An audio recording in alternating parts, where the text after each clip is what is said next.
ሰላም ጤና ይስጥልን ውድ ሪፖርተር ተከታታዮች የሰዓቱን ዜናዎች ቀጥዬ አሰማችኋለሁ።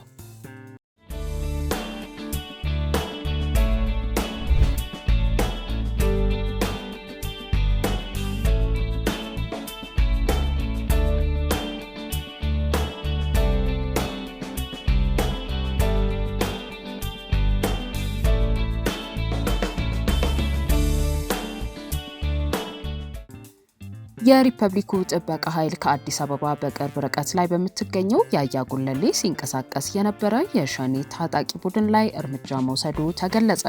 በሰሜን ሸዋ ዞን የአያ ጉለሌ አካባቢ በተደረገው የተቀናጀ ስምሪት የቡድኑ ሻምበል አመራር የነበረው ጃል ፍሮምሳን ጨምሮ 16 የቡድኑ አባላት መደምሰሳቸውንና 3 አባላት ደግሞ መማረካቸውን የመከላከያ ሰራዊት በማህበራዊ ትስስር ገጹ አስታውቋል። ከታጣቂ ቡድኑ ክላሽ፣ ጥይቶች፣ ሽጉጥ፣ ቦምብ፣ የብሬን ጥይት መማረኩን በተደረገው ኦፕሬሽንም የሸኔ ታጣቂ ቡድንን በመቅጣት የአካባቢውን ሰላም መመለስ መቻሉን የሪፐብሊኩ ጥበቃ ኃይል ክፍለ ጦር አዛዥ ኮሎኔል ግርማ ደምለው ገልጸዋል። የሽብር ቡድኑ አሳቻ ሰዓት ጠብቆ ተጓዦችን በመዝረፍና በማፈን የህብረተሰቡን ሰላም ሲነሳ ነበር ያሉት የሱሉልታ ወረዳ አስተዳዳሪ አቶ ሲሳይ በሻዳ በክፍለ ጦሩ በተወሰደው እርምጃ በቀጠናው የነበረው ሸኔ መደምሰሱን ገልጸዋል። በቀለብ ሰፈራና በዝርፊያ የተሰቃየው የአካባቢው ማህበረሰብ የቡድኑ ርዝራዥ ከአካባቢው ጨርሶ እስኪጠፋ ድረስ ከሰራዊቱ ጋር እጅና ጓንት ሆኖ እየሰራ መሆኑንም ተናግረዋል።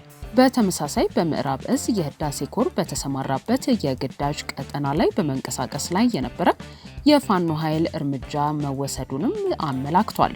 የኮሩ ምክትል አዛዥ ኮሎኔል መንገሻ ታከለ መንገዶችን እየዘጋ በየቀበሌው ህዝብ ሲያሸብር ነበር ያሉት ጽንፈኛ ቡድን የሰራዊቱን ምት መቋቋም ተስኖት በመበታተን ላይ መሆኑንም ገልጸዋል።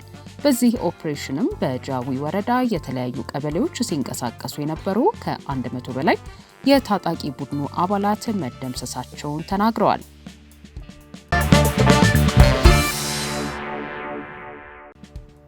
የአቶ ታዬ ደንደአ የፍርድ ሂደት ምትክ ዳኛ ባለመመደቡ መጓተቱን ጠበቃቸው ተናገሩ። ለህዳር 3 ቀን 2018 ዓ.ም ተለዋጭ ቀጠሮም ተሰጥቷል። የቀድሞ የሰላም ሚኒስቴር ሚኒስትር ዴኤታ አቶ ታዬ ደንደአ ጠበቃ አቶ አበራ ንጉስ ከሪፖርተር ጋር በነበራቸው ቆይታ ሐምሌ 30 ቀን 2017 ዓ.ም የመከላከያ ምስክር ተሰምቶ መጠናቀቁን ገልጸው ለጥቅምት 13 ቀን 2018 ዓ.ም ተለዋጭ ቀጠሮ ተሰጥቶ እንደነበር አስታውሰዋል። ፍርድ ቤቶች እረፍት ላይ በነበሩበት 2 ወራት ውስጥ የአቶ ታዬ ደንደአ መዝገብ ተሰርቶ ይጠናቀቃል ተብሎ ቢጠበቅም ሳይሰራ መቆየቱን የገለጹት ጠበቃቸው ጥቅምት 13 ቀን 2018 ዓ.ም ፍርድ ቤት ቢቀርቡም ለጥቅምት 24 ቀን 2018 ዓ.ም ተለዋጭ ቀጠሮ መሰጠቱንና ከትላንት በስቲያ ማለትም ጥቅምት 24 ቀን 2018 ዓ.ም ፍርድ ቤት ቢቀርቡም በተመሳሳይ መልኩ ለህዳር 3 ቀን 2018 ዓ.ም ተለዋጭ ቀጠሮ መሰጠቱን አብራርተዋል። ጉዳዩን ሲከታተሉ በቆዩት ዳኛ ምትክ ሌላ ዳኛ ባለመመደቡና የሰው ኃይል እጥረት ስለመኖሩ በችሎቱ መገለጹን ጠቁመው ፍርድ ቤቱ ያለውን መቀበል ግዴታ ቢሆንም የደንበኛቸው ፍትህን የማግኘት መብት እንዲፋጠን ቅሬታቸውን ለችሎቱ ማቅረባቸውን ተናግረዋል። ሙሉ ሂደቱንም እንዲህ አብራርተዋል። የአቶ ታዬ ጉዳይ ሐምሌ 30 ላይ ነው እንግዲህ የአቃቤ ሕግ የመከላከያ ምስክር ሰምተን የጨረስነው። ስለዚህ ለጥቅምት 13 በአቃቤ ሕግ በኩልም በእኛ በኩልም የቀረቡ ማስረጃዎች አሉ፣ የሰነድ የቪዲዮ እና የሰው ምስክሮችን። እሱም ብቻ ሳይሆን ሐምሌ 30 ላይ የመፋረጃ ሀሳብ ይባላል ለሁለታችን ለከሳሽ አቃቤ ሕግም ለተከሳሾችም የሚፈቀድ መፋረጃ ሀሳብ ማለት የኛ ማስረጃ ጠንካራ ነው፣ የኛ የተሻለን እንችል አድርገናል፣ ወንጀሉ አለመፈጸማችን የሚያሳይ በቂ ነገር አቅርበናል ብለን እኛ ተከራክረን እነሱ ደግሞ ኖ ወንጀሉ የተከሰሰበት ወንጀል ጥፋተኛ የሚያስብሉት ነገሮች ቀርበዋል ብለው በእነሱ መፋረጃ ሀሳብ ሰጥተን ለጥቅምት 13 2018 ዓ.ም ፍርድ ለመስማት ነው የተቀጠረው፣ የመጨረሻ ውሳኔ ለመስማት። ይህ ችሎት ሊሰጠው የሚችለው የመጨረሻ ውሳኔ ማለት ነው። እንደዛ ሆኖ በዚህ 2 ወር ይሰራል መዝገቦች። እኛም ተስፋ አድርገን ነበር። ተስፋ ያደረግንባቸው መዝገቦች አንዱ እረፍት ስላለ ፍርድ ቤቱ ምርመራን ይሰራሉ በተለመደው መንገድ ማለት ነው። ከዛ ባለፈ ግን የታየ መዝገብ በማስረጃ ብዛት በውስብስብነቱ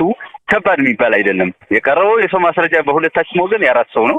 የሰነድ ማስረጃዎች ግልጽ የሆኑ ቀርበዋል። የቪዲዮ ማስረጃዎች ግልጽ ሆነዋል። እነዚህ ቀርበው እያለ መካከለኛ ወይ ደግሞ ዝቅተኛ የምትይው ውስብስብ ያልሆነ መዝገብ ነው። በአንቀጾቹ ክብደት አይደለም የምነግርሻለሁ። የመዝገብ መለኪያ ከማስረጃና ከውስብስብነት አንጻር እስረኛም ስለሆነ እስረኛ ያለበት መዝገብ ስለሆነ ይሰራል ብለን ተስፋ አድርገን ነበር። ትልቅ ተስፋ ማለት ነው። ዞሮ ጥቅምት 13 አልተሰራም። አንዱ ያልተሰራበት ምክንያት ፍርድ ቤቱ ያለን ጊዜ በዛብን 105 መዝገብ ነው። ከአቅማችን በላይ የሆነ መዝገብ ብዛት ነው ያለን። የሌሎች ሰዎችም ውስብስብ ነው። በቁጥርም ቢሆን በተለይ አቶ ታዬ ላይ 2 ዳኞች ነን ያለ ነው። መጋቢት ወር ላይ 1 ዳኛ የአቶ ታዬ ዳኛ በእኔ ካለው ዝምድና በዛ ችሎት ስለተነሳ ተጓልናል። ተሟልተን እንድንሰራ ተቋሙ ፍርድ ቤቱ በምናቀርብበት ጥያቄ ደግሞ ፍርድ ቤቱም ለራሱ የሰው ኃይል እጥረት ስላለው ምላሽ አልሰጠንም ነው። ስለዚህ በአብዛኛው የመዝገቡ ይዘት ተወያይተን ስለጨረስን ቀጣይ የቀሩን ስራዎችን አጠቃለን ጥቅምት 24 ላይ እንወስናለን ብለው ተለዋጭ ቀጠሮ ሰጡን።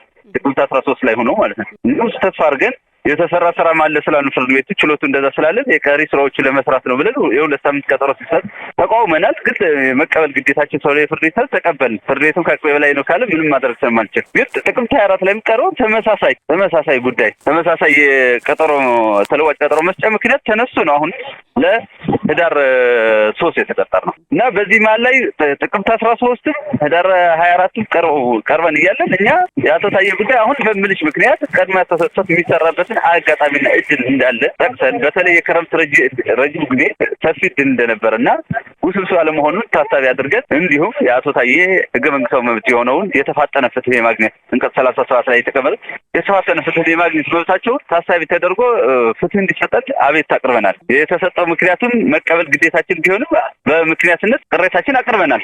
አሁንም ግን 24 ላይ ሆኖ ጥቅምት 24 ላይ ሆኖ ግን ለህዳር 3 ተቀጥሯል። ስለዚህ አንዱ በጣም ፈታኝ ያደረገው ነገር አቶ ታዬ እንዳይሰራ መዝገባቸው እንዳይሰራ ወይ ፍትህ እንዳያገኙ እያደረጋቸው ያለው ምክንያት ዳኛ መነሳቱና እሱ የሚተካ ዳኛ ተቋሙን ሊመድብልን አልቻለም። ተቋሙ ደግሞ ያልመደበልን ምክንያት ደግሞ የሰው ኃይል እጥረት አለበት የሚለው ነው። የሰው እጥረት ኦቨርናይት የሚቀረፍ ችግር አይደለም። አሁን እነሱ አነጋገራቸውና በዚህ ምክንያት የተፋጠነ ፍትህ ስለማግኘታቸው አሁን እርግጠኞች መሆን አልቻልንም ማለት ነው። ግን በጣም ከፍተኛ የሆነ ቅሬታ አቅርበናል። ችሎቱ የሚያቀርብልን ነገር አለ። እኛ የተፋጠነ ፍትህ ማግኘት አለብን። በዚህ ቀኖች በቂ ጊዜ አግኝታችኋል ስንላቸው እነሱ ደግሞ መዝገቦች የእናንተ ብቻ አይደለም ሌሎች መዝገቦች አሉ፣ ኦቨርሎድ ሆነናል፣ ከአቅማችን በላይ በዝቶብናል፣ ችሎቱ መሸከም ከሚችለው በላይ ነው ብለው ያቀረቡ። እኛ ደግሞ ከኛ ወገን ደግሞ እኛ የተፋጠነ ፍትህ ማግኘት ነው አሁን የምትሉት ደግሞ ለተቋማቸው ማቅረብ የሚገባችሁ ነው። እናንተ አቤቱታችሁ ለተቋማቸው አቅርባችሁ መቅረፍ ነው ያለባችሁ እንጂ ይህን ይዛችሁ ወደኛ በመምጣት ለተጓተተውና የተፋጠነ ፍትህ ከማግኘት አንጻር የምንጠይቀው ህገ መንግስታዊ መብት በምክንያትነት ሊጠቀስብን አይገባም ነው። ተቋማዊ መፍትሄ መፈልጉኝ እኛ ላይ ጫና መፍጠር አይገባም የሚል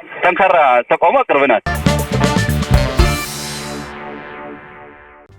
ህዝቡ ለእርስ በርስ ጦርነት ማንኛውንም አይነት ትብብር እንዲነፍግ ተጠየቀ። በ3 ክልሎች ብቻ 1.67 ሚሊዮን አካባቢ ተፈናቃዮች በከፍተኛ ረሃብና ድህነት ውስጥ ይገኛሉ ተብሏል። በሀገሪቱ የተለያዩ ክፍሎች ውስጥ የሚገኘው ህዝብ ጦርነት አያስፈልግም የሚል ድምፅ ከፍ አድርጎ እንዲያሰማና ለእርስ በርስ ጦርነት ማንኛውንም ድጋፍ ባለመስጠት ትብብር እንዲነፍግ ቅድሚያ ለሰብአዊ መብቶች ኢትዮጵያ የተሰኘ ሀገር በቀል የሲቪል ማህበረሰብ ድርጅት ጥሪ ያደረገ። የሰላምና የውይይት ጉዳዮችን በተመለከተ በአሁኑ ጊዜ በፌዴራሉ መንግስትና በህወሓት መካከል የተካረረ የቃላት ምልልስ በመሰማቱ እንደገና የሰብአዊ መብት ጥሰት እንዳይፈጠር ከፍተኛ ስጋት እንዳደረበት አስታውቋል። ከዚህ መካረር በተጨማሪ በአማራና በኦሮሚያ ክልሎች በሁሉም ወገኖች እየተፈጸሙ የሚገኙ ጥሰቶች ቆመው ችግሩ በውይይት እንዲፈታም ጠይቋል። የተለያዩ የህብረተሰብ ክፍሎች፣ የሲቪል ማህበራት፣ የሃይማኖት ተቋማትና ልሂቃን ጦርነት አያስፈልግም የሚል ድምፅ ከፍ አድርገው እንዲያሰሙ እንጠይቃለን። ህብረተሰቡ ለዚህ የእርስ በርስ ጦርነት ህይወቱን፣ አካሉን፣ ገንዘቡንና የሞራል ድጋፉን አልሰጥም በማለት ከከለከለ ጦርነት ፈጣሪዎች አቅም የላቸውም። በዚህም ወደ ሰላማዊ ውይይት ማምጣት የሚቻል በመሆኑ ታውቆ ትብብር እንዲነፍጋቸው በማለት ድርጅቱ ጥሪ አቅርቧል። ተፈናቃዮች ወደ ቀያቸው አለመመለሳቸውን በማስመልከት በቀረበው ማብራሪያም የአደጋ ስጋትና ስራ አመራር ኮሚሽን ባወጣው መረጃ መሰረት በትግራይ ክልል ከ1 ሚሊዮን በላይ ዜጎች ወደ ቀያቸው መመለስ ሳይችሉ በሽራሮ፣ በሽረ፣ በአክሱም፣ በአድዋ፣ በተንቤን፣ በአድግራት፣ በመቀለና በሌሎች የተለያዩ ጊዜያዊ መጠለያዎችና ከህብረተሰቡ ጋር እየኖሩ መሆናቸውን ጠቅሷል። ከኦሮሚያ ክልል በግጭትና በተለያዩ ምክንያቶች ተፈናቅለው በአማራ ክልል በደብረ ብርሃን ከተማና በሰሜን ወሎ ዞን በተለያዩ ጊዜያዊ መጠለያዎች የሚገኙ ከ519430 በላይ ዜጎች መኖራቸውም ተገልጿል። በኦሮሚያ ክልል ውስጥ በተለያዩ ምክንያቶች የተፈናቀሉ ከ84745 በላይ ዜጎች በጊዜያዊ መጠለያ ተጠልለው ወይንም ማህበረሰቡ ዘንድ ተጠግተው እንደሚገኙ መረዳቱን የጠቀሰው ሀገር በቀል የሲቪል ማህበረሰብ ድርጅቱ በሁሉም ስፍራዎች ያሉ ተፈናቃዮች ያለበቂ ምግብ፣ ውሃ፣ መጠለያ፣ መጸዳጃና የጤና አገልግሎት በተጨናነቁ መጠለያዎች፣ ትምህርት ቤቶችና ክፍት ቦታቸው ውስጥ ተጠልለው እጅግ በጣም አስከፊ በሆነ ረሃብ፣ ድህነትና የሞራል ድቀት ውስጥ ይገኛሉ ብለዋል።